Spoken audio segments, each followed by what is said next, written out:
Good morning, everyone. Good morning. My name is, oh, wait, let me turn on my video. All right, my name is Dr. Ariel J. Taylor, and I am a UT Austin Assistant Professor of Practice. We also have the title of Master Teacher within the UTeach program. And I am so excited to be with y'all. And it's 8:30, so we're the first session. Welcome to the Greater Austin Ecosystem STEM PD Day. This is my first time here, your first time here. We're all happy to be here, and we're definitely achievers because we're up at 8:30 making this thing happen. And so we truly appreciate you being here. We weren't sure how many people would be here at 8:30, but it looks like we have a good number and people are still popping in. So I'm going to allow Jackie to introduce herself and then we'll get started. Well, thank you, Ariel. And yes, it is great to be here. We appreciate everyone joining us today. And I'm with UTeach at the University of Texas at Austin in the College of Natural Sciences with the professional development end. And we're going to have an interactive activity for you today and tell you more about our PD. So we have a agenda that's kind of separated into their 5E model, the one that is part of the ethos of UTeach. We're going to engage you, then allow you to explore some things, and then you'll come back and explain to us what you learned, and then we'll elaborate that to add in anything that we would that we believe will take it to the next level. And then we'll end with an evaluation, and hopefully there's some things that you're going to take for immediate use in the classroom. And we're going to use a poll at the very end. So we've got the poll set up in Zoom. So the objectives of all of this is that you really get to explore blended learning and the resources that are available. Now, I do want to make a disclaimer. Blended learning is really taking off. We've been doing this thing for quite a while, and we know that there are so many resources that you can kind of become inundated with resources. And so today we want to show you some, give you some that you can take away, but we really want to caution you all to play with the ones that really are going to speak to you and just hone in on a few. Don't become overwhelmed by all the things that we share and that we talk about. And then at the very end, we'll talk about how you can get more understanding and more learning continually throughout the semester. Now, enough about us. We'd like to hear who's in the room. I think that there's enough of us that we could actually do a quick little poll and have us do use the chat and the raise your hand features. There's reactions here. If you click on participants on your screen, you should see on the right-hand side where it has kind of like this yes or no or raise your hand. I'm going to just ask a few questions and so we can see who's in the room. So who in the room is a math instructor?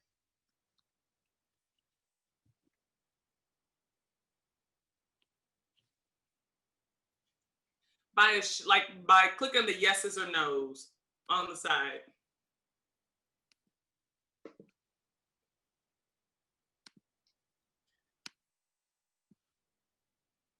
Well, just me so far. So that's in the participant list, right, Ariel? If they open up the participant list pod. Exactly. I saw some people put an X, and if you're not sure where that is, you could put it in the chat or you could raise your hand, right? Like this. Exactly. And so if you want to, if you will click on that participant side, it'll give you a green little check mark for yes, and then a little X for no. All right. So far we have 3 of us. Welcome, Aaron and Roxana. Thank you.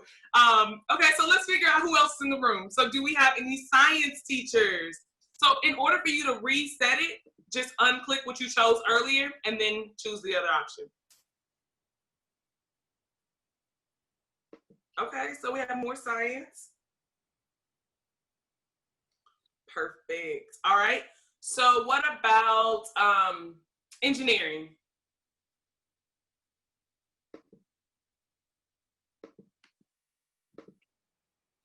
If you want just to take yours away, you just double click the one you chose already. Okay. And anybody in here with computer science and other technology fields? All right. So what about people who have greater than 15 years of experience in education?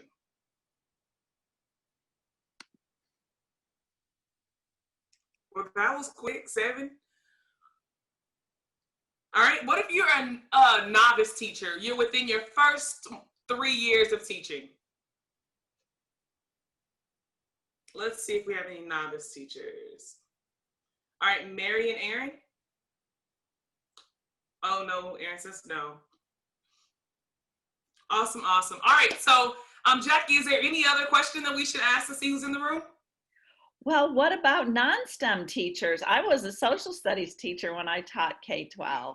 You're right, because we appreciate the alliance and the support and the learning together. Anyone who is not a STEM teacher at all? Couple. Yes, we have a couple people. Okay, great. So I'm excited to hear conversations and what you all are bringing to the table. Now, I do want to quickly open up the floor. If anyone would like to unmute themselves and tell us anything specific about who you are and what you hope to accomplish in this meeting. I'll go. Okay. I'm Erin Wyatt. I'm the Gifted and Talented Coordinator at Jubilee Academies, and I have students K through 10 here. And my hope is to find some meaningful activities while we're still doing our remote learning and to incorporate more STEM projects with my kiddos. We already do a lot of engineering and building, but I just would like deeper knowledge on the subject. Awesome. Thank you, Erin. We hope to give you some tools to make that happen. I appreciate it. All right, if anyone else wants to jump in on the chat, then please do so. Because we only have an hour and we usually do this PD in at least an hour and a half or 2 hours, we're gonna go ahead and keep moving. All right, so what is blended learning? Blended learning, again, is that thing that it combines technology and teacher-led instruction to maximize that personal learning experience. So it's not just virtual, it's not just remote, and it's not just in the classroom, but blended learning can be done in any ecosystem that we're in or any space that we're in, because then we're able to incorporate both both technology and teacher-led to blend it together and maximize what we're doing. So that's the difference between remote, blended, virtual, like we've been throwing all these terms, but blended is truly the definition of the word. It's blending all the things together to maximize what we're able to do. My blended learning experience started in 1992 when I started school. And I remember having those opportunities where the teacher would have our little colored cards, and they would be different colors for your behavior. And I don't know, somehow I always had to change my color. So green was good, yellow was like, okay, slow down, you're messing up. And then red was like, okay, I'm gonna call your mom. And then black was like, no, you come to school. And so sometimes I got to red, never really got to black. But my mom and my dad were very adamant about, why is Ariel always getting in trouble? She's smart. That was the word they used. She's smart. Why is she continuing to get in trouble? And what we found out was that Ariel wasn't challenged enough. Ariel was encountering these issues where she was done with her work. So what else do you do when you'd like to talk? You talk. And so therefore Ariel didn't know how to be quiet. Now I realized that blended learning would have really helped in that case, because it would have allowed me to have different activities that were differentiated for my level, and then allowed me to go on when the teacher, go on past whatever the teacher was doing in her mainstream instruction, and I would have been able to kind of magnify my own learning experiences through the opportunities of differentiation. And then we have these like encyclopedias when I was growing up. That was the only way I learned at home. But that was blended because that was our technology. When I went home, I was able to pull on these big books and try to read more that would take me past whatever my teacher were to stop at. And then, of course, when I got into high school, and I graduated in 2007 from high school, and I was using the TI calculator. My mom and dad bought me one at home, and I was just so excited. It was like a computer, because back in the day, even though computers were popular, I'm from a rural town, and we did not have one. And when we did, it was like Windows 95 still in 2007. So we just gonna say we didn't have one. So then YouTube came out, and I came to college at UT, and I was like, oh my gosh, YouTube is amazing, except it was riddled with mistakes. So I needed someone to help me to learn how to learn with with other resources that weren't necessarily peer reviewed.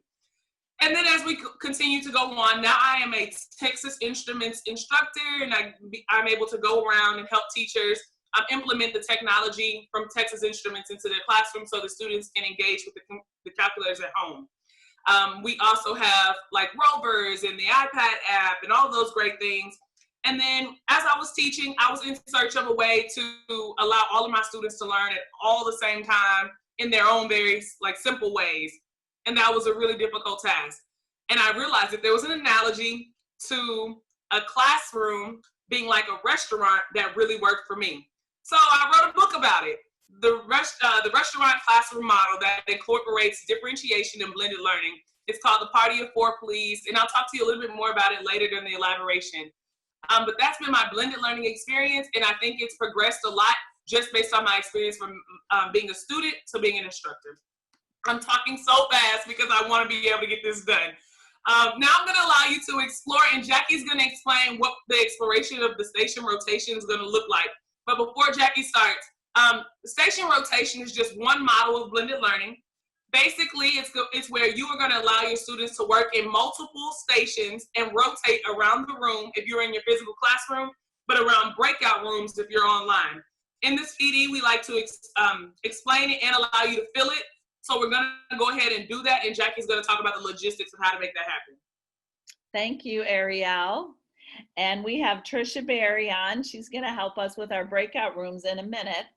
So have you all been able to open that Google Doc I put in the chat? If you haven't opened the chat yet, could you do that and click on that link? Because this is going to be key to our activity, because this is where we take notes. Can you use the participant list and just do a yes or a no if you were able or unable to open the Google Doc? Awesome. Corey, you weren't able to?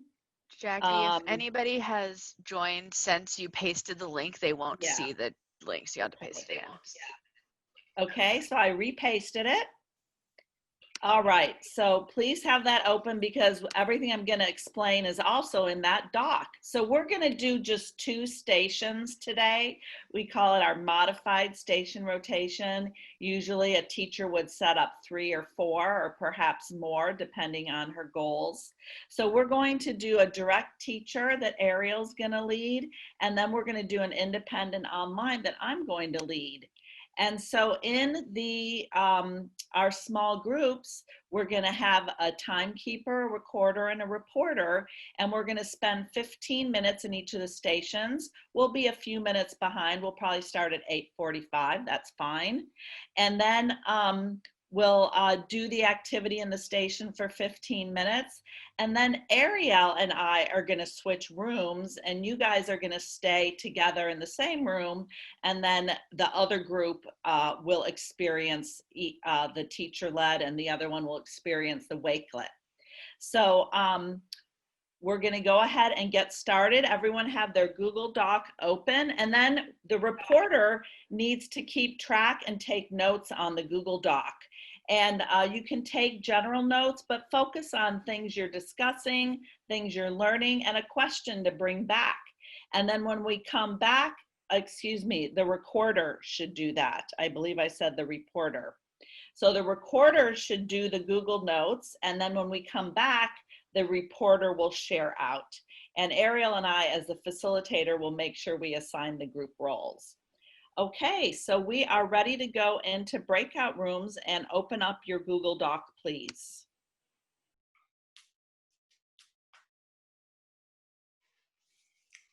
All right, it seems as we are getting everyone to come back. What we'd like to do now, we've done the engage, we've done the explore, and now we want to have you explain to us what was discussed in the session. So if the person from group 1 can go ahead and start discussing with us what you talked about, the reporter for group 1. Let's see where we are, Jackie. Right there. Scroll down a little bit. From station 1? Yes, here we go. And there we are. So from the teacher-led station, group 1. You went to the teacher-led station first.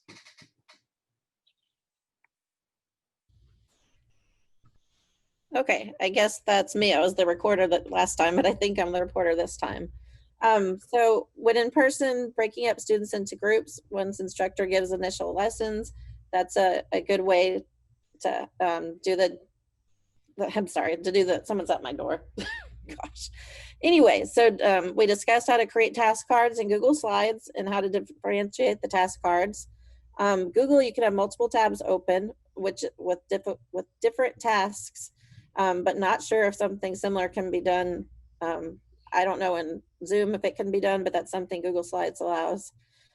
Question for large group. How do you do a breakout session with one group while the rest of my students are in another group without me? Another question, how do you get away from the session that is yours to get into the other session? And how do I know if a teacher in another station has a question? If a student in another station has a question? And those were the questions that our group discussed. Awesome, awesome. Thank you. Let's go to group 2 from the Teacherled Station.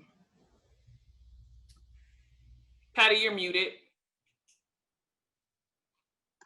That makes it harder. So we talked about personalizing feedback for each student, would bring their data binder and use their guide for the rest of the stations. The informal education was actually about me. We use mostly the instructional videos right now.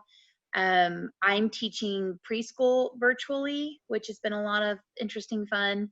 But we also go up through 6th grade for a lot of our stuff. So our lessons are pre-recorded and sent out, and then we do a live Zoom session. We also do a lot of the say, see, do with the students, and then we were talking about doing it in reverse, where we basically would give them a pile of resources and say, explore on your own, do on your own, and then let's talk about it and see what we've learned just through self-exploration.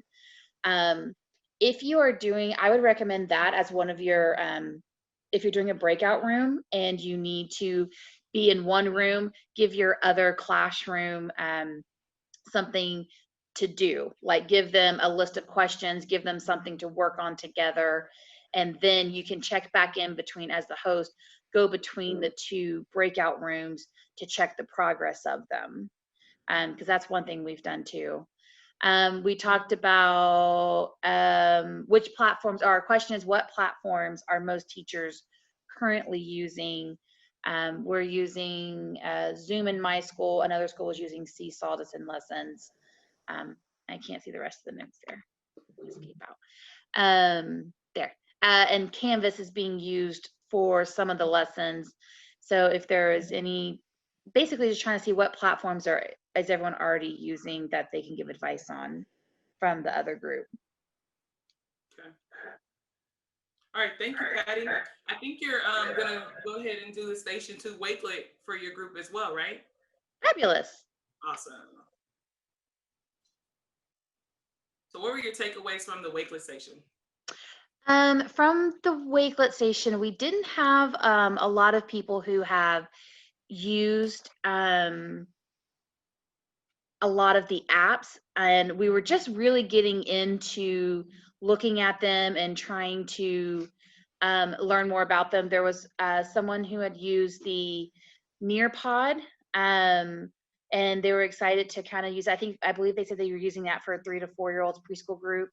AnswerPad was used, and Seesaw has been used some, but for the most part, most of the apps haven't been used by us. So that was a lot of information, which is going to be very handy. I could probably use another hour myself just to go through all the videos and explore them in more detail. We did have a question about if any of them were better for certain age groups, like for instance, if I'm teaching preschool versus if I'm doing a high school group, if anyone had any suggestions on what would be better for specific age groups. Okay. Okay. Perfect. Then I will definitely address that. All right. So group 2, your notes on the Wakelet. Could you tell us a little bit about that? Oh, sorry, I was group 2. Sorry, I was muted. I'm sorry, group 1. Yeah. For us, one of the things that's not noted but kind of came up in the discussion was just kind of the overwhelmness of the availability of apps, and for our teachers taking the time to really be experienced in all of them. And so one suggestion from Jackie was just to kind of pick one or two to kind of focus on, and get a little more familiar with. We had the same apps that people were familiar with: Seesaw, AnswerPad, and then a Nearpod in our speaking discussions. So with Seesaw, we had a teacher in our group that said that she had used it prior, but was being introduced to it and becoming more familiarized and wanting to utilize it again in her classroom. AnswerPad, they felt was more asynchronous, could be used in a synchronous approach, where the teacher would be able to see whether or not the students logged on to answer a particular question. And then we added an individual, I didn't get to write her name, that she was very familiar with Nearpod and was willing to share with someone else in the group I believe it was a slide deck of a presentation that was created utilizing Nearpod. And so our question is, what is the advantage of the Wakelet? So this is the platform itself. What is the advantage of using Wakelet opposed to a Google slide deck? All right. Okay, so thank you all so much for participating in our modified station rotation, understanding that in a normal situation, we would have about 3 or 4 stations, maybe 5, and you would be able to rotate around, but due to time constraints, we had only 2. And I wanted to take some time to just answer those questions, but please be, I guess, confident in knowing that I will send you out training if I have your email list on how to use certain tools. You can always reach out to me and I will help you as much as possible in order to know more about what we've shown you today. Really quickly, the advantage to using Wakelet is a curation tool and everything is there. It integrates Flipgrid.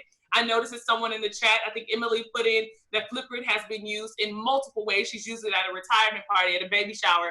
I've used it for graduation parties. Flipgrid is amazing, and it's definitely a tool that you want to check out and have your students be able to implement. But Wakelet integrates all those things really well, and it integrates Google slide decks. So Wakelet is the larger tool for curation and for sharing using a simple link. And then for virtual stations, we had this big question that came up in both groups. How do I manage my own teacher-led station and all the others at the same time? One solution is to definitely do it with asynchronous instruction, where you're able to meet with students on a stagger, and students are able to do the other stations at a different time. But there is no strong fix, but I will definitely share other ideas, and you'll learn more about the ideas if you engage in the UTeach PD, because we spend a lot of time doing that. And so Jackie, we only have 3 minutes. And so I know I'm kind of jumping. And so I'm gonna give you the opportunity to take us through the PowerPoint so that we can tell them the next bit.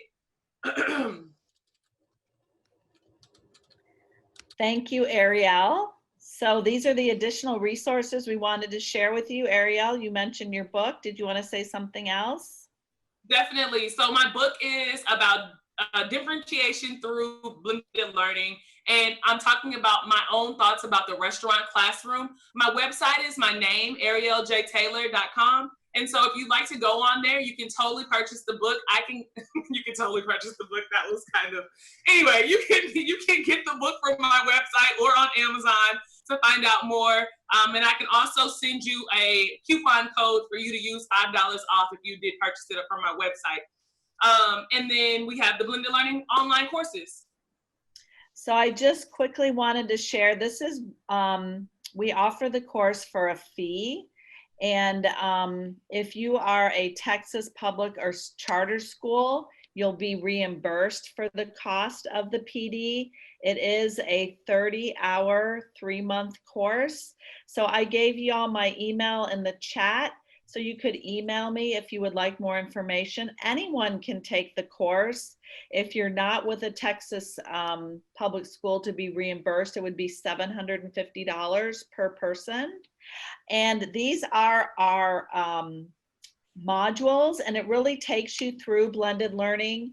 And we've had all participant roles participate in the course, from teachers to superintendents.